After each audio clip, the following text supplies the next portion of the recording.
Hey Kings, it's finally arrived. The long awaited PvE Bear Tank Phase 1 Prebis guide. I was able to do MC last night, and for me, that was the real qualifier of my set or not. I wanted to see how my threat and survivability played out and really get a feel for it before I made a Prebis guide. Now that I've experienced it, I can say for certain that this is absolutely Prebis. Hate it, run from it, or embrace it, but this is inevitable. This is Prebis. In this guide, I'm going to lay out the gear, spec, and playstyle of the Feral Bear in a raid setting, and lastly, the general mindset you should have as a Feral off tank. This video will be as much of a guide as it is an argument. Feral can be played in so many different ways, and unlike Warrior, for instance, where bis is mathematically agreed upon by most people, and there's a well-developed and reasoned line you should take for gearing, for Feral, not so much. I will be getting down into the nitty gritty, but try to keep things as simple as possible. I am not a math guy, but there will be some light math involved here as well as some gut reasoning. Behold my Feral Druid thesis paper. Now this might be crude, but I think it's the best way to visualize the strategy behind being a Feral Druid. You want one thing to support the other. And we'll start with the fundamental, the building blocks, spec. Here we have the standard Bear PvE talents. I'll stay non-controversial here. It's perfect. There's nothing for me to change or adjust here at all. You absolutely need the 5 out of 5 threat. The 5 out of 5 armor is nice. The 10 rage on your Bear Enrage is also nice. The only thing I can add, if you're feeling really comfortable in your raid with strong healers, drop the 2 points from Thick Hide and put them into Improved Shred. You can actually do a decent damage on bosses like Shaz or Barongeddon. I want to be thorough with this guide and give a lot of reasoning, but this is so straightforward. Armor is good. Threat is good. 20% stam is good. The talents really just speak for themselves. There's not a whole lot of options. Moving on. Next step up the pyramid. Gearing and Prebis. Now this is where I'm going to have a lot to say. As Bear, especially on Horde, you should be geared for as much threat as possible while only equipping the best mitigation pieces. I do not believe in the mindset that a bear needs to be as tanky as possible. I reject it. This might sound bold and brash, but your job is to hold threat, and it's a healer's job to figure out how to keep you alive. Obviously, we'll be doing small things here and there to help out our healers, but my statement stands. We must follow the warrior's lead here. Look how they gear. They dual wield 99% of the time. We must do that in our own way. Behold, Prebis. I'm going to briefly talk about each piece and touch on why it was selected as well as possible alternatives, if any. The goal of this set is to have 9 hit, have lots of aggro, and be tanky enough to survive, in that order. Starting off with Mask of the Unforgiven, from The Unforgiven, near the service entrance of Stratholme. 2% hit. Basically, that's the long and short of it. You need to get to 9, so this is a must-have. Only close second is Tattered Leather Hood, but Mask is free and has 1 more hit on it. Simple as. Mark of Forging, from the In Dreams questline. 1% crit and 26 AP is the highest threat neck you can get before raids. The questline can be super annoying, but well worth it in my opinion. Not a hit piece though, so there are some alternatives such as Will the Martyr from the Stratholme questlines where you kill Baron and get the head. True Strike Shoulders from Ember Seer in UBRS. Again, 2 hit, it's a must slot. I still haven't got these myself, but I'm running the 2 hit quest shoulders from obtaining the Dragonflight Molt in Searing Gorge and then running into BRD and killing Baelgar. They're just missing the 24 AP, so they're a good alternative until I get this. Cape of the Black Baron from Baron Rivendare and Undead Strat. 15 Agi is going to give you 0.75 crit, 0.75 dodge, and the 20 added bonus of attack power makes this cloak a monster for threat gen. Not many cloaks can come close in the terms of threat gen, but the next best would be Stone Skin Gargoyle Cape from Stone Spire, the rare spawn in Undead Strat. Moving on, and we have Breastplate of Bloodthirst from a couple different quest lines. To obtain Breastplate of Bloodthirst, you have to do a few simple but expensive things. First, you have to go do UBRS with a skinner that can skin the beast. Once he is skinned, a gnome named Pip Quickwit will spawn. Go through the dialogue options with Pip, and eventually he'll give you the quest. Take a hunk of beast flesh to Malphus Darkhammer in Winterspring. Once that's all done, you get 10 Abomination Stitches from Undead Strat, 5 Skin of Shadow from the Skelly Dudes in the basement of Skullaments, and 5 Arcanite Bars. Lastly, a pristine Hide of the Beast, which is a small drop chance from skinners once they skin the beast. I bought mine off the auction house for $175. So why Breastplate of Bloodthirst? It's not max threat. That actually goes to Cadaver's Breastplate from Skullaments. But to me, this is the perfect intersection of tanking and threat. 2 crit, 1 dodge, and the really big deal, 20 stam. That's an acceptable loss in threat for a massive gain in durability. Also, it's damn good in PvP. You won't replace it until possibly VWL, but even Mouth's Blessed Bulwark has a hard time competing against 2 crit for me. This is a skippable piece if you're hard on gold. Just go with Kata Breastplate. It's fine. Black Mist Arm Guards from the Beast in UBRS. Easy as it gets. The only bracers with hit on them. And you need the hit. Irreplaceable. Moving on. Warden Staff. World drop. Oh, Warden Staff.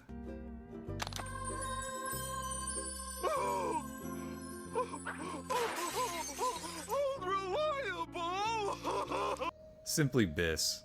No alternative until Dire Maul, which is near identical mace. 260 armor works out to be over 1100 armor in bear form. What else needs to be said? It's amazing and will give you all the durability that you need to make this aggro set work. Devil Sar Gloves from a leatherworker or the auction house. Again, just one of those must-haves in my opinion. The 2% hit bonus is unavoidable. You have to get these pieces to get 9%. That's just how it works out. Cloud Runner Girdle from Quartermaster Ziggurat in LBRS. Easy pickup.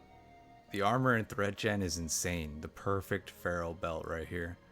The only alternative is maybe Frostbite Girdle from Raz in Skullaments or Bestial Fury from the Arena event in BRD. Devil Sar Leggings from a leatherworker or the auction house. Same reasoning as the gloves. You just gotta complete the set for the 2% hit so you can get to 9. No alternatives. You could do some weird combo like Storm Shroud gloves plus Plaguehound legs, but it would just be more expensive and worse. Shade Fiend Boots from the Arena in BRD. I like these over the pads of the Dreadwolf because of a little bit of extra crit versus AP. I also feel a little crit starved in this build, so I wanted to get the extra pickup on this piece. I think dropping the AP for crit is acceptable here. Not an absolute, both are completely fine to run.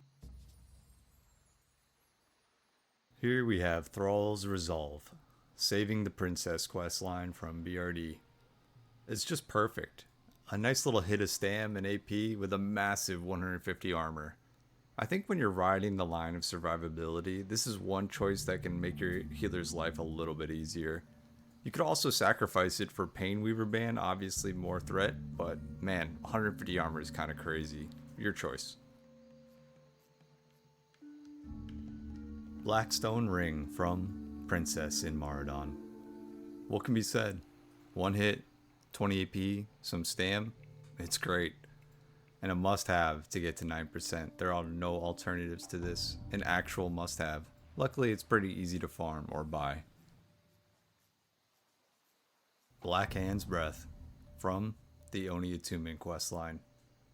The most controversial thing on this previous list for sure. I'm sure many of my brother druids recoiled in horror at this pick. Look, I'll put it as simply as I can. I picked Mark of Tyranny in 2019 and I never used it. I almost always ran Mark of the Chosen over it for threat gen purposes, and I didn't want to do that this time. Blackhand's Breath is better threat gen than Mark of the Chosen, slightly I would say, so it's a natural progression of that theory. Thus, here we are. Horde is too threat-centric of a playstyle to run an armor trinket, especially going into AQ and beyond, where these DPS classes just pop off in terms of damage and threat. Maybe Alliance Druid can get away with it, since they have Salve and no Wind Fury, but Horde, no way. Last but not least, we have Mark of the Guard Captain for Horde only, from the Jinalore quest lines. 1 hit and 20 AP, can't beat that. It finalizes your 9 hit. Alliance, just run Mark of the Chosen here from the Mara questline. And there it is. No idols in the game yet, so that is it. That's Prebis, my friends. Now I'm going to quickly go over Enchants. Now in phase 1, it really comes down to what enchants do I want on my helm and my legs. 16 strength versus 16 agi. 16 strength is going to give you 32 AP. 16 agi is going to give you 0.8 dodge and 0.8 crit. To me, 32 AP easily wins out here. On cloak, we have 3 agi versus 70 armor. It's not much, but I'll take the 3 agi for just that small amount of threat gen. On gloves, we have 1% haste versus 7 strength, and I'll get into that in a moment. We want the 1% haste. On boots, minor speed is 8% move speed, an absolute pickup in my book. A quick note on enchants. When Dire Maul comes out, we'll have access to 1% haste on legs and helm.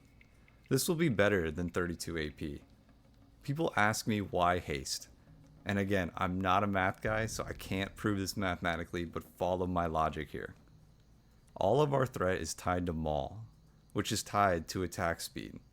So by increasing our total attack speed by 3%, we're essentially giving ourselves 3% threat, which is more threat gen than, say, 23 strength, the total strength you would receive by putting strength on gloves, legs, and helm. It's just that simple, in my book at least. I don't know. I never counted. I am not really a math guy, you know? On to playstyle. Here's where it becomes much more theory than actually do this, do that. What should you be doing as a bear tank? Obviously, tank whatever mark you are assigned in the raid, but what else? Some things you should think about. Innervating priests when they get low on mana. It's doubly good in MC because priests spend 90 of the raid dispelling. Start innervating them every 6 minutes and you'll make friends real quick. Consider talking to your skull tank. Ask him if he wants you to fight for threat on skull if you don't have a mark to tank. The benefits of this are, if skull tank has a bad opener, like they parry dodge, if you're right behind them fighting for threat, it's not going to go right to a rogue or a DPS warrior and instantly clap them. This is the default mode I'm in when I'm tanking. If I don't have a mark, I'm fighting for threat on skull. It works out well. Speaking of which, if you don't have an add to tank on bosses, you should also be fighting for second threat on bosses, just in case something goes wrong and your main tank dies. Feral Druids are like the safety net of raids. I've saved so many raids from wiping just by being second or third threat and finishing this boss off with 20% health as main tank. And that's why we build such a threat heavy set, to give you a purpose beyond being just a trash tank or an add tank. That being said, the sole purpose of the Feral is more or less to be a trash man in raids. You need to envision yourself as the trash man, and it's your job to clean up the mess. And no mess is too small for the Feral Druid. If you're sitting there DPSing a boss while a non-elite is beating on your healer or an add is loose, you've failed Moonglade and Thunderbluff, sorry to say. That's your job. You should be the first person to break off whatever you're doing and grab aggro on a loose mob. Do not wait for a DPS warrior to do it for you. They should be pumping the boss. So let's just recap with a simple priority list. Tank your assigned add. Control loose mobs. If no loose mobs, fight for threat on the skull target. Watch priest mana and toss them an innervate. On bosses, fight for second threat. Finally, decurse and depoison as much as you can. As you may have noticed, the playstyle is to be an off tank, but more. You want to make yourself as useful as you can. Moving on to rotation. Okay, now we know what we should be doing. How exactly do we do it? How do I hold threat? What's my rotation? Well, luckily it's really this simple. Your assigned mob is running towards the raid. Fairy Fire it and Baron Rage. Position yourself so that it stacks with the main tank and other mobs, unless it's one that needs to be tanked out due to cleave. Ask your raid if you aren't sure. Hey, should I tank this one with or outside the group? Simple as. A tank needs to communicate well. Have a maul pre-queued and smack the mob. If your first maul misses or parries for some reason, immediately taunt and maul again. Basically, you never want a white hit if you can help it. You want to maul every single swing. You should only be swiping if you have over 50-ish rage, with lots of more rage coming in from mobs hitting you. Keep Fairy Fire up, and if there's no warrior nearby, one of your first global cooldowns should be Demoralizing Roar. And that's it. That is the super secret ultimate bear form rotation. Just maul every single swing if you can help it. You can also power shift bear if you run out of rage and aren't critting, just watch your mana. Your gear set is what carries you here, not some super secret ultimate rotation for threat. A quick tip when fighting for threat. Always stand with the DPS or slightly off to the side if you're able to. You do not want to be stacked with the main tank. There exists a mechanic called parry haste. Basically, if you are parried by the boss, his attack swing timer gets sped up, so he'll do more damage to the main tank. So always stay behind or to the side if you can. The reason you stand off to the side is if you pull threat over your skull tank, you can quickly turn it and face it the right direction. Before we get to the final section of this guide, I want to make a quick side note about manual crowd pummelers, otherwise known as MCPs. The hype around druids needing to farm these is completely overblown. Do you want to farm them? Yes. Do you need 35 in your bank and 15 in your bag just to raid? No. You should probably always have 2 in your bag when you raid, just in case your raid wants you to main tank something. Maybe the main tank died and has no buffs. Maybe the off tank died and has no buffs, etc. So they want you to step up and say, main tank Gar, while the other tanks get the ads. That is when you use a pummeler. Besides tanking the random odd boss, the only bosses that I can think of that would be good to use a pummeler while off tanking during phase 1 is Onyxia during phase 3 when she lands, because your main tank's threat will get wiped by a fireball, and on Rag, just to help control his aggro. The melee are just standing there parsing, so you have a pummeler to stay ahead of them can be pretty useful if that's what the guild wants from you. Finally, we reach the pinnacle of the pyramid, the most important piece of the puzzle, the true secret to successfully raiding long term as a feral druid, the mindset. You need to understand, my brother druid. You are a dog. You are replaceable. When a raid rosters you regularly, and you're steady raiding with them every week, they are taking you despite you being a feral druid, not because of it. What do I mean by this? I mean, you need to make yourself a cut above the average raider. Show up on time or early. Be prepared. Do your assigned role and more. Be reasonable and understanding when it comes to gear. Sometimes you'll have to explain to a raid leader what you're actually capable of, because frankly, they don't know. Can't blame them. Feral Druid is a dead art. Be a good and kind person, not just because it's the right thing to do, but also because I promise you on Karen's hoof, you won't get far as a Feral Druid and an asshole. Always remember what I said early on.